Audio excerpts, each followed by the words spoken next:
सभी लोगों को मेरा प्रणाम।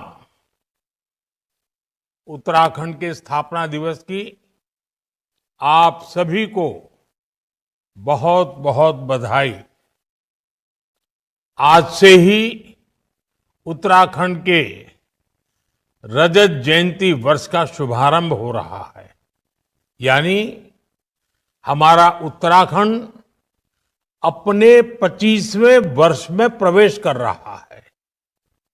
हमें अब उत्तराखंड के उज्जवल भविष्य के लिए अगले 25 वर्ष की यात्रा शुरू करनी है।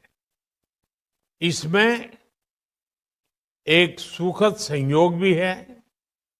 ये यात्रा ऐसे समय में होगी जब देश भी 25 वर्षों के अमृत काल में है।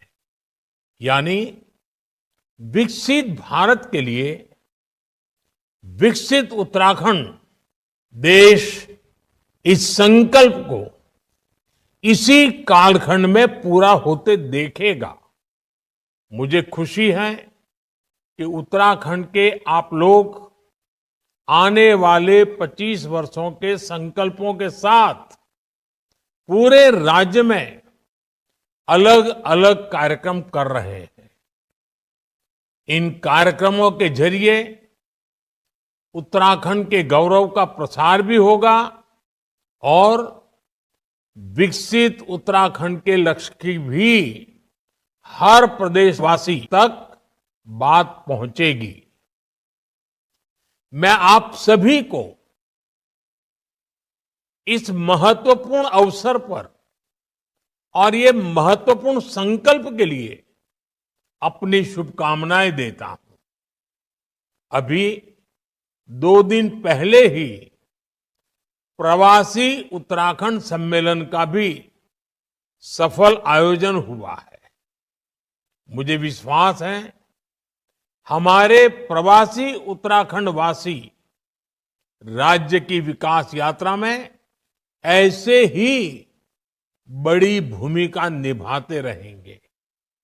साथियों, उत्तराखंड के लोगों को अपनी आशाओं और आकांक्षाओं को पूरा करने के लिए लंबे समय तक अलग राज्य के लिए प्रयास करना पड़ा था। ये प्रयास तब पूरे हुए जब केंद्र में श्रद्धेय अटल जी के नेतृत्व में, बीजेपी के नेतृत्व में एनडीए की सरकार बनी।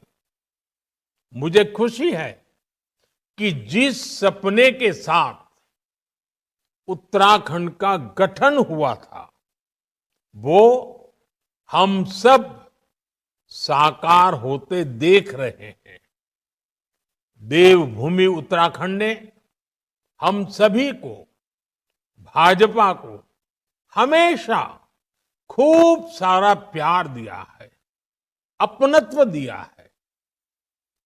भाजपा भी देवभूमि की सेवा की भावना से उत्तराखंड के विकास में कोई कोर कसर बाकी नहीं छोड़ रही है। साथियों, कुछ दिन पहले ही केदारनाथ मंदिर के कपाट बंद हुए हैं। कुछ साल पहले बाबा केदार के दर्शन के बाद उनके चरणों में बैठकर मैंने बड़े विश्वास से कहा था कि ये दशक उत्तराखंड का दशक होगा। बीते वर्षों में उत्तराखंड ने मेरे इस विश्वास को सही साबित किया है। आज उत्तराखंड विकास के नए रिकॉर्ड बना रहा है, नए कीर्तिमान गढ़ रहा है। पिछले साल के सस्टेनेबल डेवलपमेंट गोल्स इंडेक्स में उत्तराखंड को पहला स्थान प्राप्त हुआ है। ईज ऑफ डूइंग बिजनेस में राज्य को अचीवर्स और स्टार्टअप रैंकिंग में लीडर्स की कैटेगरी में रखा गया है। पिछले 1.5-2 वर्षों में उत्तराखंड की राज्य विकास दर में 1.25 गुना से ज्यादा की बढ़ोतरी हुई है। इस साल जीएसटी कलेक्शन में भी 14% का उछाल आया है। 2014 में उत्तराखंड में प्रति व्यक्ति आय करीब 1.25 लाख रुपये सालाना थी, जो आज बढ़कर 2,60,000 रुपये हो चुकी है। 2014 में उत्तराखंड राज्य का सकल घरेलू उत्पाद यानी स्टेट की जीडीपी 1,50,000 करोड़ के आसपास थी। अब ये बढ़कर करीब करीब 3,50,000 करोड़ रुपए हो गई है। ये आंकड़े बताते हैं कि उत्तराखंड में कैसे युवाओं के लिए नए अवसर पैदा हो रहे हैं, कैसे यहां औद्योगिक तरक्की हो रही है। सरकार के प्रयास से उत्तराखंड के लोगों का, विशेषकर राज्य की हमारी माताओं, बहनों, बेटियों का जीवन भी आसान बन रहा है। उत्तराखंड में 2014 से पहले 5% से कम घरों में नल से जल आता था। आज ये बढ़कर करीब करीब 96% से ज्यादा अधिक हो चुका है। करीब करीब 100% की तरफ आगे बढ़ रहे हैं। 2014 से पहले उत्तराखंड में सिर्फ 6,000 किलोमीटर की पीएम ग्राम सड़क बनी थी। 6,000 किलोमीटर। आज इन सड़कों की लंबाई बढ़कर 20,000 किलोमीटर से ज्यादा हो गई है। और मुझे मालूम है पहाड़ों में सड़कें बनाना कितना बड़ा कठिन काम होता है और कितनी बड़ी जरूरत होती है।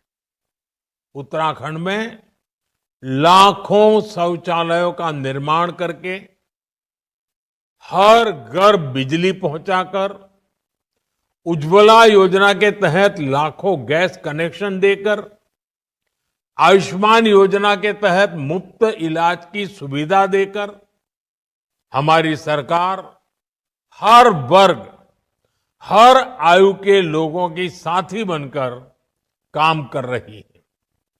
साथियों, डबल इंजन की सरकार का अर्थ क्या होता है, ये भी हम उत्तराखंड में देखते हैं। उत्तराखंड को केंद्र से पहले जो अनुदान मिलता था, वो आज करीब करीब 2 गुना हो गया है। डबल इंजन की सरकार में ही उत्तराखंड को एम्स के सैटेलाइट सेंटर की सौगात मिली।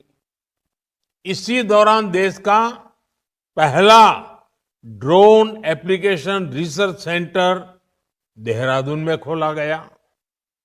उधमसिंह नगर में स्मार्ट इंडस्ट्रियल टाउनशिप बनाने की योजना है। आज उत्तराखंड में केंद्र सरकार के 2 लाख करोड़ रुपए के प्रोजेक्ट्स चल रहे हैं। कनेक्टिविटी से जुड़े प्रोजेक्ट्स को तेज गति से पूरा किया जा रहा है। ऋषिकेश, कर्णप्रयाग रेल परियोजना को 2026 तक पूरा करने की तैयारी है। उत्तराखंड के 11 स्टेशनों को अमृत स्टेशनों के रूप में विकसित किया जा रहा है। देहरादून दिल्ली एक्सप्रेसवे के पूरा होने के बाद दोनों शहरों की दूरी 2.5 घंटे में तय कर ली जाएगी। यानी एक तरह से उत्तराखंड में विकास का महायज्ञ चल रहा है, जो इस देवभूमि की गरिमा को भी बढ़ा रहा है। इससे पहाड़ों पर होने वाले पलायन पर भी रोक लगी है। साथियों, हमारी सरकार विकास के साथ विरासत को भी सहेजने में जुटी है। देवभूमि की संस्कृति के अनुरूप केदारनाथ धाम का भव्य और दिव्य पुनर्निर्माण किया जा रहा है। बद्रीनाथ धाम में विकास कार्य तेज गति से आगे बढ़ रहे हैं। मानसखंड मंदिर माला मिशन के तहत पहले चरण में 16 पौराणिक मंदिर क्षेत्रों को विकसित किया जा रहा है। ऑल वेदर रोड से 4 धाम यात्रा को सुगम किया है। पर्वतमाला परियोजना के तहत यहाँ के धार्मिक और पर्यटन स्थलों को रोपवे से जोड़ा जा रहा है। मुझे याद है, जब मैं मणा गांव गया था, मैंने वहां बॉर्डर पर अपने भाई बहनों का अपार स्नेह देखा था। माणा गांव से ही वाइब्रेंट विलेज प्रोग्राम की शुरुआत की गई थी। हमारी सरकार बॉर्डर किनारे के गांवों को आखिरी गांव नहीं, बल्कि देश का प्रथम गांव मानती है। आज इस प्रोग्राम के तहत उत्तराखंड में करीब 50 गांवों का विकास किया जा रहा है। ऐसे ही प्रयासों का परिणाम है कि उत्तराखंड में पर्यटन से जुड़े अवसरों को नई गति मिल रही है। और पर्यटन बढ़ने का मतलब है उत्तराखंड के युवाओं को ज्यादा से ज्यादा रोजगार। अभी कुछ सप्ताह पहले की ही रिपोर्ट है कि इस साल उत्तराखंड में करीब 6 करोड़ पर्यटक और श्रद्धालु पहुंचे हैं। 2014 से पहले 4 धाम यात्रियों की संख्या का रिकॉर्ड 24 लाख का था, जबकि पिछले साल 54 लाख से ज्यादा श्रद्धालुओं ने 4 धाम के दर्शन किए हैं। इससे होटल से लेकर होम स्टे वालों को, टैक्सी से लेकर टेक्सटाइल वालों को, सभी को बहुत लाभ हुआ है। बीते वर्षों में 5,000 से ज्यादा होम स्टे का रजिस्ट्रेशन किया गया है। साथियों, आज उत्तराखंड ऐसे निर्णय ले रहा है, ऐसी नीतियां बना रहा है जो देश के लिए उदाहरण बन रही हैं। उत्तराखंड ने गहन अध्ययन के बाद यूनिफॉर्म सिविल कोड लागू किया, जिसे मैं सेक्युलर सिविल कोड कहता हूं। आज यूनिफॉर्म सिविल कोड पर पूरा देश चर्चा कर रहा है, इसकी जरूरत को महसूस कर रहा है।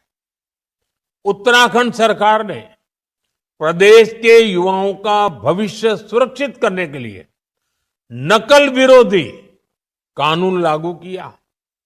उत्तराखंड में नकल माफिया पर सख्त कार्रवाई की गई है। अब प्रदेश में पूरी पारदर्शिता और समय से भर्तियां हो रही हैं। ऐसे कितने ही कार्य हैं जिनमें उत्तराखंड की सफलता दूसरे राज्यों के लिए उदाहरण बन रही है। साथियों, आज 9 नवंबर है।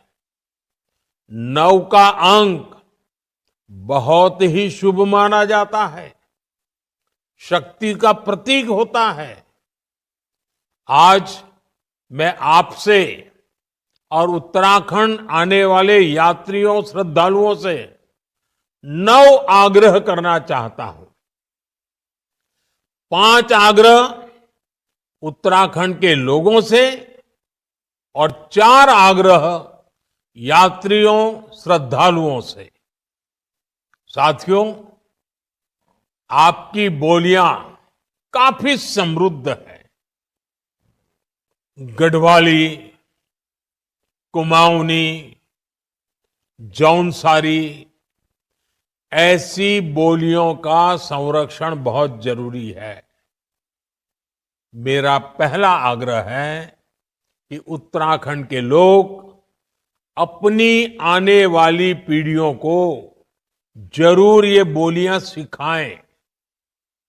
ये बोलियां उत्तराखंड की पहचान को मजबूत बनाने के लिए भी जरूरी है। देवभूमि के लोग प्रकृति और पर्यावरण के कितने बड़े प्रेमी होती है, ये पूरा देश जानता है। उत्तराखंड तो गौरा देवी की भूमि है और यहां हर महिला मां नंदा का रूप है। बहुत आवश्यक है कि हम प्रकृति की रक्षा करें।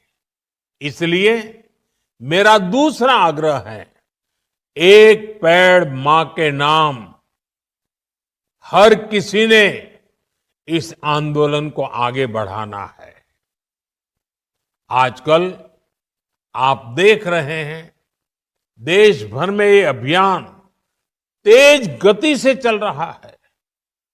उत्तराखंड भी इस दिशा में जितनी तेजी से काम करेगा, उतना ही हम क्लाइमेट चेंज की चुनौती से लड़ पाएंगे। उत्तराखंड में तो नौलों धारों की पूजा की परंपरा है। आप सभी नदी नौलों का संरक्षण करें। पानी की स्वच्छता को बढ़ाने वाले अभियानों को गति दें। ये मेरा आपसे तीसरा आग्रह है। मेरा चौथा आग्रह है, अपनी जड़ों से जुड़े रहें। अपने गांव लगातार जाएं और रिटायरमेंट के बाद तो जरूर अपने गांवों में जाएं। वहां से संबंध मजबूत रखें। उत्तराखंड के लोगों से मेरा पांचवा आग्रह है, अपने गांव के पुराने घरों, जिन्हें आप तिबरी वाले घर कहते हैं, उन्हें भी बचाएं। इन घरों को भूले नहीं। इन्हें आप होम स्टे बनाकर अपनी आय बढ़ाने का साधन बना सकते हैं। साथियों, उत्तराखंड आने वाले पर्यटकों की संख्या हर साल बढ़ रही है और देश के कोने कोने से आते हैं, विदेशों से आते हैं। मैं आज सभी पर्यटकों से भी 4 आग्रह करूंगा। पहला आग्रह है, जब भी आप हिमालय की गोद में पहाड़ों पर घूमने जाएं, स्वच्छता को सर्वोपरि रखें। इस प्रण के साथ जाएं कि आप सिंगल यूज प्लास्टिक का इस्तेमाल नहीं करेंगे। दूसरा आग्रह है, वोकल फॉर लोकल के मंत्र को वहां भी याद रखें। आपकी यात्रा का जो खर्च होता है, उसमें से कम 5% स्थानीय लोगों के द्वारा उत्पादित किए गए प्रोडक्ट खरीदने में खर्च करें।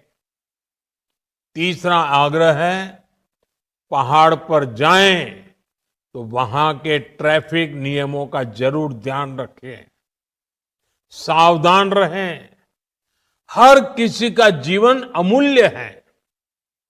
मेरा चौथा आग्रह है, धार्मिक स्थलों के रीति रिवाजों, वहां के नियम कायदों के बारे में यात्रा से पहले जरूर पता कर ले। वहां की मर्यादा का जरूर ध्यान रखें। इसमें आपको उत्तराखंड के लोगों से बहुत मदद मिल सकती है। उत्तराखंड के लोगों से 5 और उत्तराखंड आने वाले लोगों से मेरे 4 आग्रह देवभूमि के विकास में देवभूमि की पहचान को मजबूत करने में बड़ी भूमिका निभाएंगे। साथियों, हमें उत्तराखंड को प्रगति के पथ पर तेज रफ्तार से आगे बढ़ाना है। मुझे विश्वास है हमारा उत्तराखंड राष्ट्र के संकल्पों को पूरा करने में इसी तरह महत्वपूर्ण योगदान देता रहेगा। मैं एक बार फिर उत्तराखंड स्थापना रजत जयंती वर्ष की आप सबको बहुत बहुत शुभकामनाएं देता हूं। बाबा केदार आप सभी के जीवन को मंगलमय बनाए। बहुत बहुत धन्यवाद।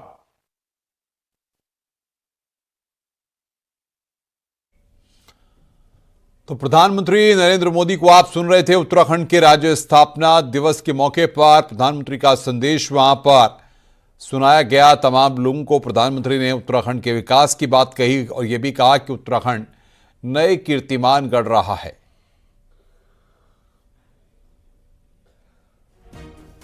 तो ये आप तमाम नेताओं को यहां पर देख रहे हैं। उत्तराखंड के स्थापना दिवस के मौके पर करने का कष्ट करेंगे। और अब अग्रिम क्रम में श्री हेमंत पांडे, और हेमंत पांडे को यहां पर सम्मानित किया जा रहा है। वो तस्वीर अभी हम आपको दिखाएंगे। एक प्रसिद्ध अभिनेता हैं जो कि भूमिकाओं में विशेष रूप से जाने जाते हैं। आपने कई फिल्मों और धारावाहिकों में अभिनय किया है, जिसमें 150 से ज्यादा फिल्मों में आपने अभिनय किया। क्रिश रेड्डी, टेलीविजन में